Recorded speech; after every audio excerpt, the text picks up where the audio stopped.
আমি আপনাদের সম্মুখে এখানেতে বসেছি, আমার ওই রকম ইলমেরও কোনো যোগ্যতা নাই, আমলেরও কোনো যোগ্যতা নাই, তবে উলামায়ে কেরামদের নেক নজর সোহবতের দ্বারায় এবং মা এবং বাবার দোয়ায়, শিক্ষকদের দোয়ায় আল্লাহ পাক এখানে বসার তৌফিক দিয়েছেন, আল্লাহ পাক আনিয়েছেন। তবে দোয়া করবেন আল্লাহ যেন এরকম কথা আমার জবান থেকে বাহির করে দেয়, যেই কথার দ্বারা আপনার এবং আমার জিন্দগি হিদায়াতুল্লাহ জিন্দগি হয়। একটু সবাই জোরে বলেন আমিন। চিল্লায় বলি আমিন। আলহামদুলিল্লাহ আলহামদুলিল্লাহি নাহমাদুহু ওয়া নাস্তাঈনুহু ওয়া নাস্তাগফিরুহু ওয়া নু'মিনু বিহি ওয়া নাতাওয়াক্কালু আলাইহি ওয়া নাউযু বিল্লাহি মিন শুরুরি আনফুসিনা ومن سيئات أعمالنا من يهد الله فلا مضل له ومن يضلله فلا هادي له ونشهد أن لا إله إلا الله وحده لا شريك له ونشهد أن سيدنا وسندنا وحبيبنا ومولانا محمدا عبده ورسوله الذي أرسله بالحق بشيرا ونذيرا وداعيا إلى الله بإذنه وسراجا منيرا فقد قال الله تبارك وتعالى أعوذ بالله من الشيطان الرجيم بسم الله الرحمن الرحيم قل يا عبادي الذين أسرفوا على أنفسهم لا تقنطوا من رحمة الله إن الله يغفر الذنوب جميعا صدق الله العظيم قال النبي صلى الله تعالى عليه وسلم كل أمتي يدخلون الجنة إلا من أبى قيل ومن يأبى قال نبينا محمد صلى الله تعالى عليه وسلم من أطاعني فدخل الجنة ومن عصاني فقد أبى أو كما قال عليه الصلاة والسلام محترم दोस्त बुजुर्ग আসল কথা হলো আমরা যে এই জায়গায় বসেছি নিশ্চয় একটা উদ্দেশ্য আছে, আছে না নাই? জোরে কোন আছে না নাই? চিল্লায়া বলে আছে না নাই? উদ্দেশ্য যদি সফল না হয় কোন রাতটা কাটে আমার কি লাভ হবে? এইজন্য উদ্দেশ্য যাতে আমাদের সফল হয়। জোরে কোন ঠিক না বেঠিক? উদ্দেশ্য একটাই কি আল্লাহ যেন আমাদের জীবনের উপর রাজি এবং খুশি হয়ে যায়। জোরে কোন ঠিক না বেঠিক? আর অন্য কিছু আছে?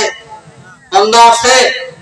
একটাই উদ্দেশ্য আল্লাহ যেন আমার উপর রাজি এবং খুশি হয়ে যায়। আমার মুসলমান বন্ধু পর্দার মা ও বোনেরা, আমরা যে জায়গায় বসেছি আল্লাহ যেন আমার উপরে আপনার উপর রাজি এবং খুশি হয়ে যায়। এই জন্য আমি সরাসরি আলোচনায় যাইতেছি। সিরিফ এই জন্য চারটা আমলের প্রয়োজন আছে। যারা বলেন কয়টা? চিল্লা বলেন কয়টা? কর্ম ইনশাআল্লাহ, কর্ম তো ইনশাআল্লাহ। কে কে করবেন দুই হাত তুলে আমার আল্লাহ দেখাই। আল্লাহ পাক কবুল করুক। যারা বলেন আমিন। এই চারটা আমল যার জিন্দেগিতে থাকবে তার জিন্দেগির প্রত্যেকটা আমল আল্লাহ পাক কবুল করবে। জোরে বলেন সুবহানাল্লাহ। আর চারটা আমল আছে খুশি থাকবে, এইটা উপকার এবং সহায়তা চারটা আমল এমন আছে, ওই চারটা আমল যার জিন্দেগি থাকবে তার জিন্দেগির উপরে সব সময় আল্লাহ রাজি এবং খুশি থাকবে। জোরে বলেন সুবহানাল্লাহ, চিল্লায়ে বলেন সুবহানাল্লাহ। মুসলমান বন্ধু, পর্দার মা ও বোনেরা, আপনারাও কান খুলে শুনে নেন, কারণ এই চারটা আমল, চারটা আমলের কথা আমি বললাম। চারটা আমলের দ্বারা যদি জিন্দেগিটা শুদ্ধ হয়ে যাবে, চারটা আমলের খাতিরে আল্লাহ আমার উপর রাজি এবং খুশি হয়ে যাবে। আর চারটা আমল এমন আছে যেই চারটা আমলের খাতিরে মুসলমানের ইমানের হেফাজত আল্লাহ নিজেই করবেন। জোরে বলা যাবে না সুবহানাল্লাহ? আর একটা আওয়াজ করে বলি সুবহানাল্লাহ। আমার মুসলমান বন্ধু, ও পরদার মা, ও যুবক বন্ধুগণ, পৃথিবীর জমিনের ভিতরে এই চারটা আমল এমন আছে যেই চারটা আমলের খাতিরে জিন্দেগিটা পবিত্র হয়ে যাবে, যেই জিন্দেগির উপরে আমার আল্লাহ রাজি এবং খুশি হয়ে যাবে। ওই চারটা আমলের মধ্যে এক নম্বর হলো মুসলমান, এক নম্বর হলো গুনাহমুক্ত জীবন। মুসলমান ও পরদার মা, জিন্দেগির ভিতরে যদি গুনাহ থেকে যায়, তুমি যতবার হজ করো না কেন,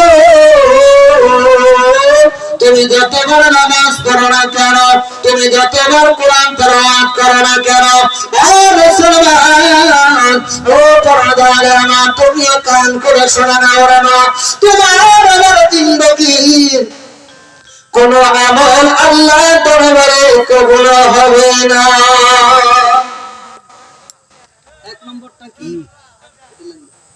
এক নম্বর কি? গুনাহমুক্ত জীবন। গুনাহমুক্ত জীবনের জন্য এক নম্বর হলো তওবা করা।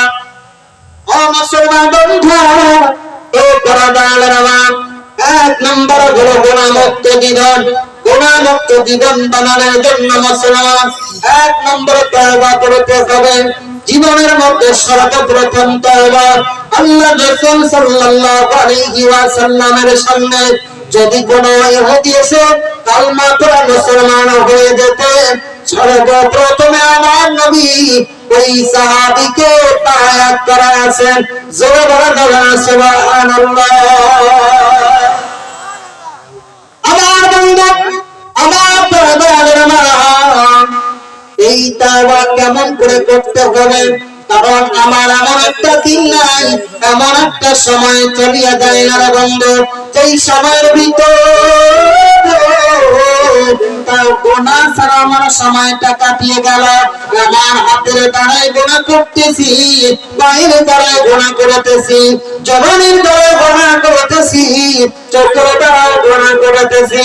ও মুসলমান, এই গুনাহওয়ালা জীবন নিয়ে যদি নামাজে দাঁড়িয়ে দাও, তোমার আমার নামাজ বিফলে যাবে। এই গুনাহওয়ালা জীবন নিয়ে যদি কবরের মধ্যে চলে যায়, ও মুসলমান বন্ধু, ওই কবরের মধ্যে আযাব ছাড়া তোমার আমার কবরে কিছু মিলবে না। কারণ মুসলমান, আল্লাহর নবী বিশ্ব নবী আমার জানায় দেন, প্রত্যেকটা মানুষ যেহেতু কবরের গভীরে চলে আসবে, প্রত্যেকটা মানুষ যেহেতু কবরের মধ্যে যাবে, পুরুষ হও চাहे নারী হও, চাहे জোয়ান হও চাहे বুড়া হও, এমন কোন দিন নাই বাসর নিচে বাসর খবর নেই। মুসলমান, প্রতিদিন মানুষ মারা যায়, প্রতিদিন মানুষ কবরস্থানে ঢুকে যায়। ও মুসলমান, সময় নাই, কোন সময় দুনিয়ায় এসে মোলাকাত করে দেয়। ও মুসলমান বন্ধু, দুনিয়ার জমিনের মধ্যে এসেছি, দুনিয়ার জমিনে আসার কিন্তু একটা সিরিয়াল ছিল রে বন্ধু, যাবার কিন্তু তেমন কোন সিরিয়াল নাই। বাবা দুনিয়ার জমিনে আছো, সন্তান কবরের জমিনে চলে গেল, দাদা নাতির লাশ নিয়ে কবরে দেয়, ছোট্ট ভাই বড় ভাই ছোট্ট ভাইয়ের লাশ নিয়ে কবরে দেয়, মা বেটার লাশের সামনে দাঁড়া দাঁড়া তাড়া করো। ও বন্ধু গো, ও পরদার মা, ওই সময়টা আসার আগে বন্ধু তওবা করো, জীবনটা গুনাহমুক্ত জীবন বানাও। যদি গুনাহমুক্ত জীবন নিয়ে কবরে যাও, নবী আমার জানায়া দেন প্রত্যেকটা মানুষ যখন কবরে চলে যাবে, কবরে যাওয়ার পর প্রত্যেকটা মানুষকে তিনটা বস্তুর পরিচয় দিতে হবে। আমার নবী জানায়া দেন উম্মতীরা কবরে যখন চলে যাবি তোমাকে ফেরেশতা এসে তিনটা পরিচয় চাইবে। এক নম্বর তুমি তোমার রবের পরিচয় দাও, দুই নম্বর ধর্মের পরিচয় দাও, তিন নম্বর তুমি মুহাম্মদ নবীর পরিচয় দাও। এই মুসলমান, জিন্দেগি যদি গুনাহমুক্ত বলা জিন্দেগি ওই কবরের মধ্যে জবান দিয়ে বাহির হয়ে যাবে আমার রব হলো আমার আল্লাহ, আমার দিন হলো দিন ইসলাম, আমার ধর্ম হলো ইসলাম, আমার নবী হলো সেই নবীর কথা আমার আল্লাহ কোরআনের মধ্যে জানায় দেয় লাকাদ কানা লাকুম ফি রাসূলিল্লাহি উসওয়াতুন হাসানা। পৃথিবীর জমিনের বুকে কিয়ামত পর্যন্ত দুনিয়া সৃষ্টির থেকে কিয়ামত পর্যন্ত আমি আল্লাহ এমন একজন মানব পৃথিবীর জমিনে প্রেরণ করিয়াছি। ওই মানবের যে আদর্শ, ওই আদর্শওয়ালা কিয়ামত পর্যন্ত আর কেউ আসবে না। ওই আদর্শওয়ালা মানুষটাই হলো আদম রাজুল মুহাম্মাদুন নবী সাল্লাল্লাহু আলাইহি ওয়াসাল্লাম।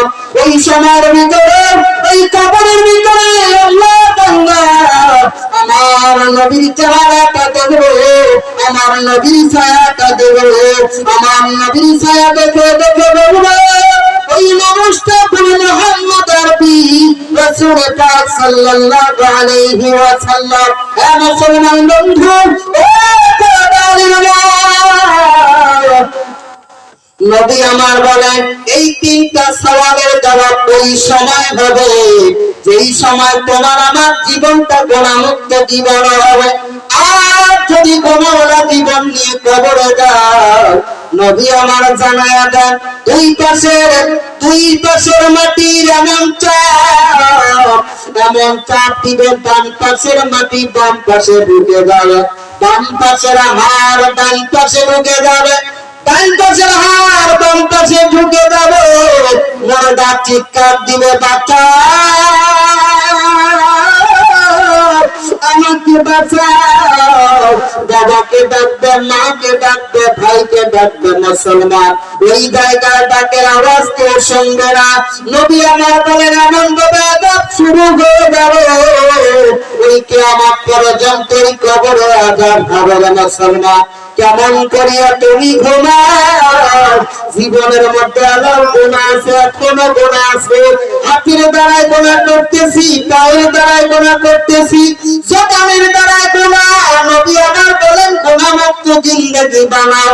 হয়তো বলতে পারেন হুজুর আমরা যেই গুনাহ করেছি এই গুনাহ আবার আল্লাহ কি মাফ করবে?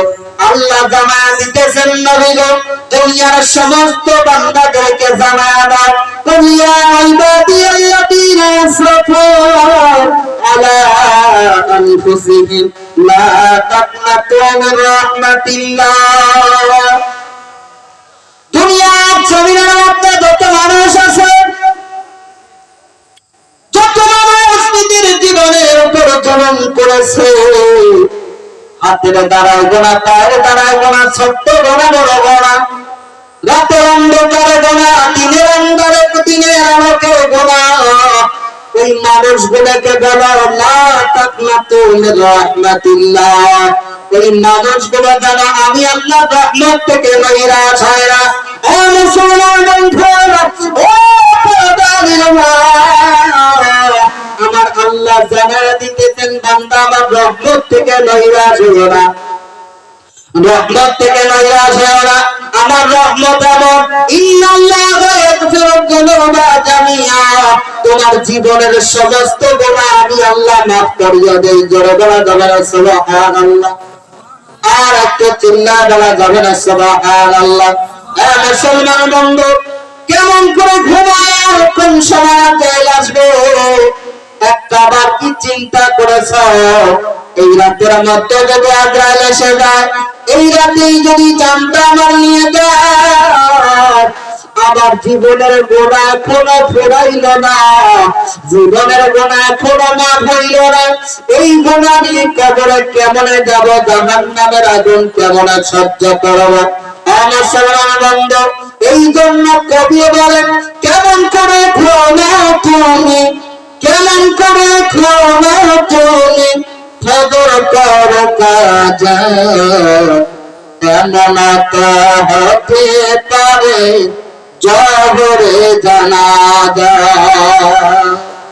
কেমন করে ঘুমাও তুমি, কেমন করে ঘুমাও তুমি ফজর করো কাজা, এমন তো হতে পারে জহরে জানাজা তোমার, এমন তো হতে পারে জহরে জানাজা। মুসলিম হয়ে না জন্ম নিলে মুসলমানের ঘরে, কাফির মুমিন তো করতে হয় সাথীর উপরে। মুসলিম হয়ে না জন্ম নিলে মুসলমানের ঘরে, কাফির মুমিন তো করতে হয় সাথীর উপরে। এ জীবনে সালাত যেন, এ জীবনে সালাত যেন হয় না কবু কাজা।